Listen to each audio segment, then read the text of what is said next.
Have you ever noticed that some people enter your life at the exact moment you are most fragile? Maybe it was late at night, staring at your phone, waiting for a reply that never came, when suddenly a stranger's message appeared. Or maybe it was a morning at work, when you felt invisible, and a single sentence from someone you barely knew made you feel seen. It feels arranged, as if the universe itself decided to place them there. But the unsettling question is, how do you know if they are truly meant for you, or only passing through before they disappear? The danger is that your body reacts before your mind has time to think. Your heartbeat quickens, your stomach tightens, your skin grows warm in their presence. You call it fate because it feels too immediate, too alive. But not everything that stirs you is meant to stay. Some encounters are only mirrors, showing the parts of yourself you avoid. Some bonds are born from craving, only to reveal the cost of neglecting your deeper needs. Carl Jung never believed in chance. He called these moments synchronicity, when your inner world and the outer world collide in a way that forces you to pay attention. And the truth is, such collisions can lead you toward growth or drag you back into repetition. So the real question is not, why did they arrive? But, what part of me called them here? Because if you never ask, you will keep mistaking survival for love, intensity for harmony, repetition for destiny, and that quiet thought you rarely admit, that not everyone who feels right is meant to stay, is where this story begins. If it is true that the people who enter your life are never random, then the real issue is this: not all of them are truly meant for you. Jung once said that synchronicity is not only an opportunity for growth, it can also be a trap. A coincidence can lead you to expansion, but it can also pull you back into an old cycle. The most dangerous part is that it is almost impossible to tell the difference while you are still inside of it. Have you ever convinced yourself that someone was the right person just because your heart raced when their message arrived? Have you ever spent hours lying in bed, turning your phone in your hand, rereading every punctuation mark as if the universe was hiding an answer between the lines? Have you ever forced a smile at a comment that cut you just to avoid ruining the moment? These are the situations that trick you into believing you are living inside a story written by fate. But in truth, your body has been sending signals all along, shoulders tightening, smile turning rigid, breath growing shallow. That is not peace. That is survival. We often confuse familiarity with destiny. Someone makes you feel at home, but sometimes that home is only a replica of memories you tried to forget. A cold remark echoes the harsh voice of your parents. A careless silence awakens the pain of being abandoned. You call it love, but in reality, it is the shadow of your past returning through a new face. And because it feels so familiar, you convince yourself it must be fate. Jung warned us that every relationship is a mirror. The problem is, not every mirror shows you the whole truth. Some only reflect the wound you never healed. When you have to bend yourself, silence your inner voice, or shrink into something smaller just to stay, that is not the right person. That is survival dressed in the costume of love. The heartbreaking part is how many of us have grown so used to it that we call it normal. You whisper to yourself, "It is not that bad. I can handle it." But surviving is not the same as living. Every nod when you wanted to say no, every swallowed word to keep the peace, they do not vanish. They pile up in your body, turning into fatigue, into anxiety, into the hollow stare you see in the mirror when you no longer recognize yourself. So the real question is not only, is this person my destiny, but rather, who am I becoming when I am with them? If you find yourself growing smaller, that is not love. If you walk away feeling heavier instead of lighter, that is not a connection. And here is the truth that can shake you. Not everyone who makes you tremble is meant for you. Many times, what you feel is only the echo of a wound that never healed. The moment you dare to see that for what it is, the way you understand your relationships will never be the same again. Carl Jung never believed in absolute randomness. He called the phenomenon of people appearing exactly when we need them synchronicity, the precise moment when the inner world and the outer world collide so clearly that we cannot call it a mere coincidence. Sometimes you think about someone you have not seen for years, and the very next day, they reach out. Sometimes you are drowning in confusion, and a stranger says exactly the words you needed to hear.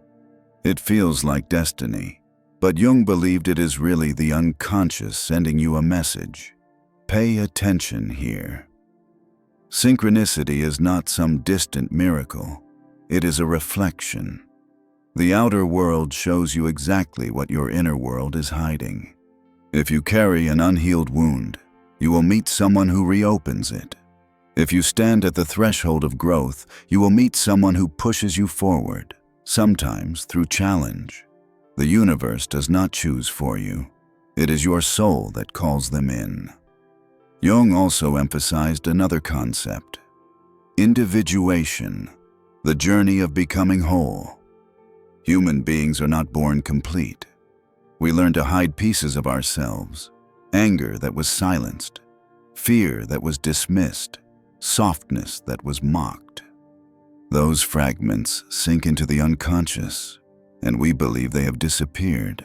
But in truth, they are waiting, ready to be reflected through others. Every person you meet is like a shard of mirror, showing you the part of yourself you abandoned. Notice this: when you are around someone who constantly makes you feel small, they may be reflecting the insecurity you have never healed. When you meet someone whose warmth brings you to tears, that may be your own tenderness crying out for recognition. And when you are so infatuated with someone that you lose your direction, it may be your own longing demanding to be heard. No one appears by accident. They come to remind you that the journey of becoming whole is still unfolding. The question is whether you can recognize the signal. Many confuse synchronicity with fixed destiny. They think, if this person arrived at such a precise moment, surely they must be the one I am meant to spend my life with. But Jung warned, not every synchronicity leads to freedom. Many are only the repetition of old wounds, and if you are not awake, you will call that repetition love. The truth is that only when you walk the path of individuation, when you dare to face the shadow within, when you reclaim the pieces you abandoned, do you begin to attract different connections. People then reflect not only your wounds, but your wholeness. At that point, you no longer shrink yourself to keep love. Instead, love expands with you. And here lies the key. The right person is not a miracle that appears outside. They are the result of the movement inside you. If you are not ready, even the right person will turn into the wrong one. To understand why you keep mistaking that first spark of attraction for the right person, we need to go deeper into how the unconscious works. Jung said that the unconscious is not just a storage room of memories. It is a living force, quietly steering the choices you believe you are freely making. In reality, many of the relationships you enter are not truly chosen by your conscious mind. They are summoned by the shadow inside you. The shadow carries everything that was once denied, the softness you were told to hide, the anger you were forced to swallow, the fear of abandonment you never dared to admit. These fragments do not disappear. They sink to the bottom, and from there, they write the script for your connections. You meet someone, and the intensity feels like destiny. But in truth, the unconscious is whispering, repeat it. Play out this wound once again. Look closely at real life. The critical father becomes the partner who makes you doubt yourself. The silent mother becomes the lover who ignores your pain. The absence that haunted your childhood turns into unanswered texts and heavy silences in adult love. You think it is fate, but in reality, it is only the compulsion to repeat. Freud named it, and Jung carried it further. Until you make the unconscious conscious, it will direct your life, and you will call it destiny. The problem is this: the unconscious is not searching for happiness. It is searching for familiarity. It gives you the illusion of safety even inside suffering, simply because the suffering feels like what you have always known. You call it love, but your body knows the truth. Your heart is racing not from joy but from alarm. And here is the brutal truth. If you do not recognize this mechanism, you will not only lose love, you will lose yourself. And if you stay until the end of this video, you will hear something that most people never understand in an entire lifetime. The truth about what it really means to meet the one. But here lies the opening. The unconscious is not only a trap, it is also a map. Every wrong encounter, every spark that burns into pain, is a marker saying, "Look here, this is the part of you still unhealed." The moment you notice, the cycle begins to crack. When you see that the harsh partner is only the echo of the critic in your own mind, you stop craving approval. When you realize that the silence you endure is only the reflection of your abandoned voice, you begin to speak. Awareness is the breaking point of the hypnosis, and when you shift inside, the outside world responds. The people you attract change. The connections you keep carry a different taste. Fate is no longer a sentence, it becomes an invitation. Most people never see this. They call repetition love, they call pain destiny, and they go to the end of their lives without ever touching freedom. But you are here, and that means one part of you is already ready to see. Imagine standing in a long hallway. In front of you are two doors. One is so familiar that the handle is polished smooth from all the times you have turned it. You know exactly what waits behind it. The same arguments, the same heavy silences, the same nights lying awake in exhaustion. It does not make you happy, but it gives you certainty. You can predict every scene, every shadowed corner, and because of that familiarity, your hand reaches for it again. The other door is different. Its handle is metal, cold, untouched.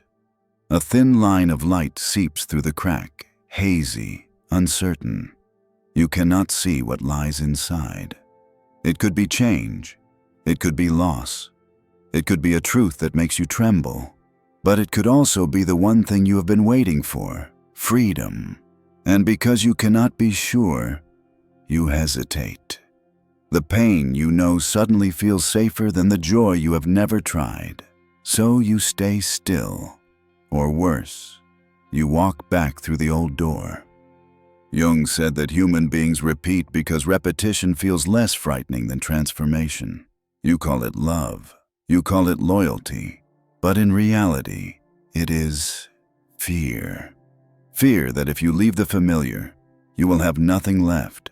Fear that if you open the new door, you will not be strong enough to walk through. So you lock yourself inside the same room, performing the same script with different faces. Think about it. How many times have you stepped back into that room, hoping this time the scenery would be different? You told yourself, maybe this time they will change, this time it will not hurt as much. But behind the old door, the walls are still the same, the air still heavy. The only thing that changes is you, a little smaller each time, a little dimmer in the eyes. The new door does not promise comfort. It promises truth. It may make you shake, but that very trembling is the sign that you are touching something that matters. Because truth has never been easy, but it is always liberating. The moment you place your hand on the cold handle, something inside you has already begun to shift. Choosing the unknown is choosing yourself. And this is the essence of synchronicity Jung spoke of. When you dare to open a different door, you will meet people who reflect your growth, not just your wounds. The one meant for you does not appear to rescue you. They appear to resonate. But you will never see them if you keep circling inside the same room. The paradox is this: the more you cling to the familiar door, the more you refuse the future. Every time you turn that handle, you are whispering to the universe, "I am not yet ready for what I deserve." Only when you dare to touch the unfamiliar door do you truly begin the journey of belonging to yourself.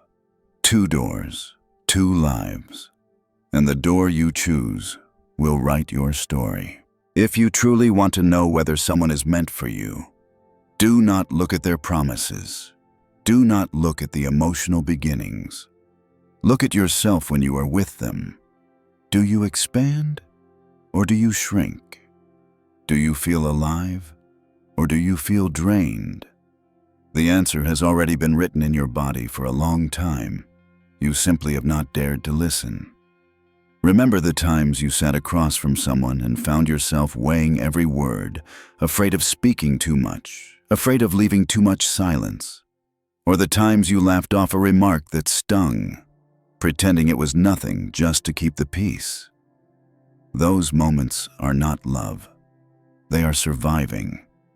Jung believed that the unconscious always speaks through patterns, and the most dangerous patterns are the ones you have grown so used to that you call them normal. The partner who makes you doubt yourself, the friend who leaves you heavier when you part than when you arrived, the mentor who exploits your loyalty yet never helps you grow. You whisper to yourself, "It is not that bad, I can handle it."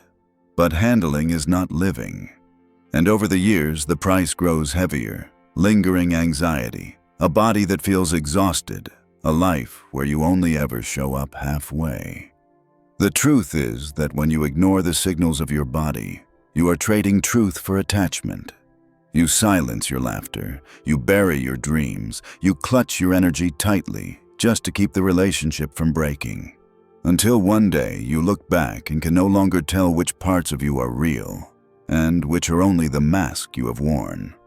But here is the difference.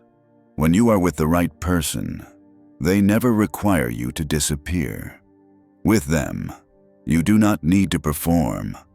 You are allowed to breathe deeply. You are allowed to sit in silence without fearing the connection will vanish.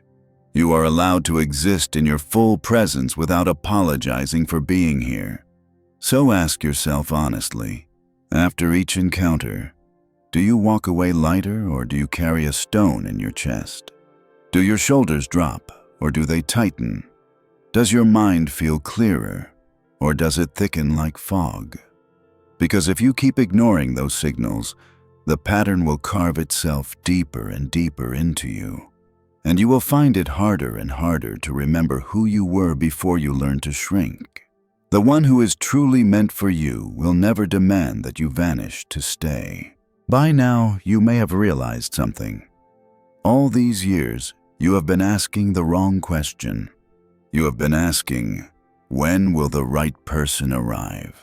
When will someone finally see me, choose me, love me the way I need? But Jung would remind you that this question keeps you trapped in the loop. Because the truth is not about waiting for someone else. It is about whether you will become the version of yourself who no longer has to disappear to be loved. Jung called this journey individuation, the process of reclaiming and reintegrating the pieces of yourself that were once abandoned. When you begin this work, a shift happens. You stop carrying the posture of a beggar for affection, waiting for crumbs of attention. You begin to walk as someone who knows their own worth, even in silence. And that shift changes the field around you. The unconscious stops pulling you back into repetition and begins attracting those who resonate with the truth inside you. Look back at all the times you asked, "Why did they treat me this way?" But the deeper, sharper question is, why did I accept it? The answer is not their cruelty, but your conditioning.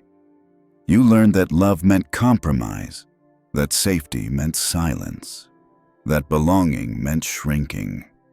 You obeyed those invisible rules, and each time you did, you lost another piece of yourself. But here is the reframe. The ones who are truly meant for you do not need you to vanish. They need your full presence. So the right question is not who is meant for me, but am I living awake enough to recognize them when they arrive? Because even if the right person stands in front of you, if you are still trapped in fear and old patterns, you will not see them clearly. You will project your shadow onto their face. You will sabotage the very connection your soul longs for. And here is the cold warning. If you keep waiting to be chosen, you will continue selling yourself short. You will keep putting invisible discounts on your soul, hoping someone will find you valuable enough to pick. But the truth is, the right person will never need your discount. So change the language you speak to yourself. Stop repeating, "I hope someone chooses me." Say instead, "I choose to live as my fullest self." Do not ask, "Am I enough for them?" Ask, "Do they align with the life I am building?" This is not arrogance. This is self-respect. And self-respect is the only foundation on which real love can stand. Try whispering this to yourself. The right person does not come to complete me. They come to meet me. The wrong person does not define me. They only reveal me. And I no longer wait to be found. I live in a way that cannot be ignored. That is the moment you step out of survival and into freedom. That is when you stop searching and begin living as if you are already whole. And it is in that full presence that the one who is truly meant for you will recognize you at once. Theory only matters when you start testing it in the small details of daily life. And the first steps are smaller than you think. The first thing you can do is listen to your body after every encounter. When you walk away, notice if your breath is deeper or if your chest feels heavier. The body does not lie, and it is the compass you have ignored for too long. The second step is to create a pause before you reach for the old door again. When the urge rises to send that late-night text, when you feel like nodding yes, even though your whole being wants to say no, give yourself 24 hours. One day is enough to show you the difference between a true need and a familiar fear. The third step is to practice staying with yourself. Just 5 minutes sitting in silence, no screen, no noise, listening again to the voice within. That is how you build the habit of recognizing your true voice instead of chasing the echoes of others. And finally, write it down. What is the old door you keep choosing? What is the new door whose handle you have not dared to turn? Naming it alone is enough to remind you that you have more choices than you believed. The right person does not appear because you go searching for them. They appear when you begin to live as if you are already ready. And the first door you must open will always be yourself. There is always a price for staying in relationships that are not truly meant for you. That price rarely arrives all at once. It leaks slowly, day after day, year after year. At first, it is only a vague fatigue with no clear cause. Then it becomes recurring waves of anxiety, endless nights of broken sleep. Over time, you forget what your dreams once were, how your laughter used to sound, how your breath once felt when it was free of calculation. Jung warned, "Until you make the unconscious conscious, it will direct your life and you will call it fate." This is the tragedy of so many lives. They believe they are unlucky, that destiny has been written against them. But the truth is that they are only being pulled by the strings of their own shadow. They call repetition love. They call depletion loyalty. And in doing so, they miss an entire life that could have been lived fully. If you do not change, You will keep walking into the same old rooms with new faces, playing the same script again and again, waiting, silencing, shrinking. At some point, you no longer recognize the person staring back at you in the mirror, and that is not only the loss of love, that is the loss of yourself. But if you dare to turn the handle of the new door, something different begins to happen. Life starts to answer with alignment. You meet people who do not make you smaller but give you space to expand. Conversations that do not drain you but give you energy. Peace that is no longer a stranger but becomes your foundation. This is what true synchronicity looks like, when the inner shift changes the outer world. And here is the closing truth. The one who is meant for you is not someone who comes to fill your emptiness, not someone who arrives to rescue you. They are the ones you recognize the moment you stop abandoning yourself. The cost of closing your eyes to truth is a half-lived life. The reward of awakening is a freedom no one can take away. The right person will never demand your disappearance to stay. They will see you exactly in the moment you dare to stand fully present. And in that moment, you will understand that destiny was never out there. It has always begun inside you. Imagine walking through an ancient library where thousands of books stretch from floor to ceiling. Each book is like a relationship in your life. Some are thin. You flip through a few pages and close them quickly.